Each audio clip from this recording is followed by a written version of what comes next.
Hey everybody, Rob from Karma Comment Chameleon coming at you today with a new ProRevenge story. OP had a douchebag of a customer trying to steal his work. The revenge story is too sweet not to be shared. Let's jump right in. So almost a couple of years ago, I had a guy that emailed me back and forth for months. He was pretty cool, but picky beyond belief and couldn't decide on what he wanted. Finally though, he ordered this ultra deluxe 4-player arcade machine wrapped in Star Wars graphics, spending $3,000 plus $220 shipping. The machine arrives in Melbourne 5 days later, and he calls me up losing his It's been damaged by the freight company. I send everything fully insured, so I assured him it was okay, he's covered. Please send me the pics of the damage. It was only very slight, nothing cosmetic, but the console was a little dislodged as they must have stacked something heavy on it. I assured the customer it could be fixed. I'll contract a cabinet maker to come out to him and repair it at my expense. Then I'll go through insurance later. Nope, he didn't want that. So I said, okay, I'll arrange for a collection and have it brought back to me, and I'll issue him a full refund including freight. Nope, he didn't want that either. Okay, I said, what would make you happy then? It's something easy to fix. Perhaps I can pay you what I'd pay the contractor, about $250, and you can fix it. Nope, he wanted a full refund and he wanted to keep the machine too. I said that won't happen. Insurance won't allow it as the damage is tiny. It's like car insurance. They won't write off a whole car for minor damage that can be fixed. He didn't care. He wanted a refund. I said they won't do it, and I certainly won't pay out of pocket. Either I'll arrange collection of the unit at my expense and issue a refund to him, or we have it repaired. Nope, he paid via PayPal, and he's putting through a dispute because the item didn't arrive as described. I advised him that PayPal's rules also state that in order to get a refund, he'll need to show proof that he'd sent the item back or arranged with the sender to have it collected. Nope, he's keeping it and getting a refund. So I advised him that what he was committing was fraud and theft. Also, PayPal will freeze the $3,220 in my account, and I'm not at fault here. That's what PayPal does, you see. If anyone lodges a dispute, they automatically freeze the funds in the seller's account. It's guilty until proven innocent with them. It can also take up to 90 days to resolve, sometimes 6 months. I know it's happened before. He didn't care. The next thing I knew, I had a notification from PayPal. The funds were frozen pending the dispute. The next step is stating your case to them, providing evidence, etc., where they relay the info back and forth between the buyer and seller. PayPal always sides with the buyer. Sellers are a piece of as far as they're concerned. If it can't be resolved between buyer and seller, then you can opt to have PayPal decide, but their decision is absolute. I provided my transcripts advising the customer that I'd collect the item and refund him, and he provided them with a fake pickup receipt.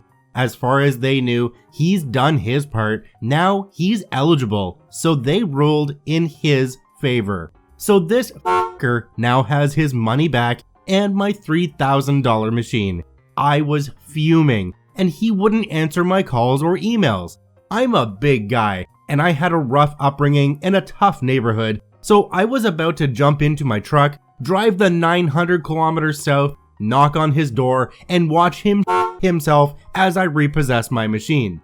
But my wife, being the voice of reason, calmed me down and said to try legal avenues first. Coincidentally, he emails me 3 days later and says the computer in the machine stopped working. I replied, which f***ing planet do you live on where you steal an item then complain it doesn't work? He lulled me and said he had an IT guy. A few days after that, I get a call from a guy saying that his friend bought an item and the hard drive is dead. It was his IT guy, and I don't think he knew the whole story. I asked him to find the serial number. It's just the date it was built and the iteration, for example, 23/12/2019-01. He read the number out and I said, oh, it's in warranty, send it back and I'll send a fresh new one. He bought it and sent it back. Now note that he said the hard drive was dead. That's a good thing. If it had been the computer, he could just use anything else and use the hard drive as a backup. But since it was dead, and now I had his computer too, he has to buy a new system, which would set him back at least $450. But he still couldn't play games in it. You can download the apps, but there's a ton of config work and button mapping, etc.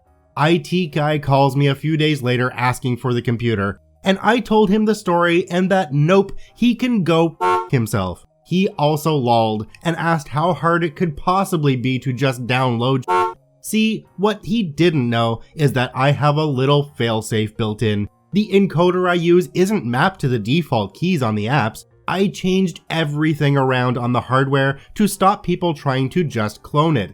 It's not hard to get around, but most people aren't familiar with the nuances of emulators. Inevitably, I get another call a few days later from a different guy saying that he built his own machine but couldn't get it working. The symptoms were exactly that of trying to get my controls working on a different system. It was definitely the IT guy fishing. I played dumb and said I didn't know, sorry. Now this guy had an empty, useless cabinet, so he left me a 1-star review on Google. It's since been removed, but it read something like, "Poor quality build, flimsy, system doesn't work, do not buy from these people." I was about to jump into my truck again and drive down to that face, but again, my wife is like a bucket of ice water to my fire. So I wrote a long letter to PayPal attaching all of my evidence of his fraud. Then I responded to the 1-star review with attachments to the emails and his admission to committing the fraud. Also, I displayed his name and email address to smoke him out. He immediately called and said, "Look, no hard feelings, okay, but I received a damaged item and I'm entitled to compensation. Remove my details." He was getting spammed relentlessly, but he seriously believed he did nothing wrong. I told him to go himself and enjoy his useless machine. I was still burning though. I forgot about it after a few weeks. PayPal didn't respond, so I cut my losses and moved on. But then something beautiful happened. It's as though the universe aligned and said, "Hey, Abs, we're not going to on you today. Here, take this gift on a silver platter." I was on eBay looking for old, non-working machines I can buy and refurb. There's good money to be made doing that. A 1-day refurb could pull in over $1,000 profit. He's listed my machine. But contrary to his Google review, the description was marvelous hand-built arcade cabinet built by a master carpenter, flawless finish and quality, missing computer, good for a DIY project. I'm not a carpenter, by the way. He had it listed for $1,100. That was still $1,100 pure profit to him since he got it free. I bought it under my wife's account and had it delivered to my home address. When I sent it, it was wrapped in about a 4-inch thick layer of bubble wrap. When it arrived, it had a flimsy single layer less than 5 millimeters thick. The courier who dropped it off was the same guy who picked up from me. We were good friends and he knew the story. So I said I was going to damage it, make it look serious, but nothing I can't fix in a few minutes. He agreed and said that he'd log the damage as due to insufficient packaging. Insurance won't cover it. I knocked the panels out from the inside so it looked like the machine had been crushed. Realistically, I only had to reset the screws and it was good as new, but it looked mangled. Then I sent Melbourne head the pics and complained about the damage. He said it was insured. I advised him the courier said it was insufficiently packaged and that it's not covered. I want a refund, take this back. I knew he wouldn't take it back, it was totally useless to him. He said he didn't want it and he'll refund the freight.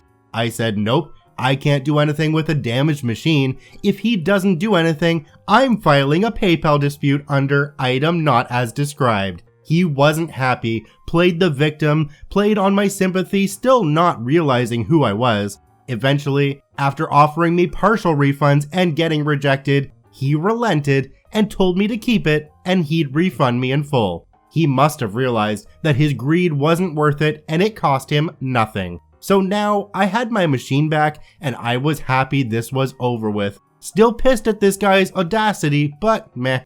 That's not the end though, it gets better. Oh, does it get deliciously better. Someone at PayPal Business had finally read my complaint. Since I do a lot of work through PayPal under a business account, there's kind of a concierge service, although not really, kind of like a priority service. They actually went through my complaint, verified that his pickup docket was actually a year old and unrelated, and read the transcripts of him intending to keep the machine and get a refund. They refunded my money in full. Now I had my machine back and $3,000 of his money, and he couldn't do shit because he got caught for fraud. Can't dispute if you got caught being dishonest. He called me up losing his shit. I laughed and said, "Sorry mate, it's karma.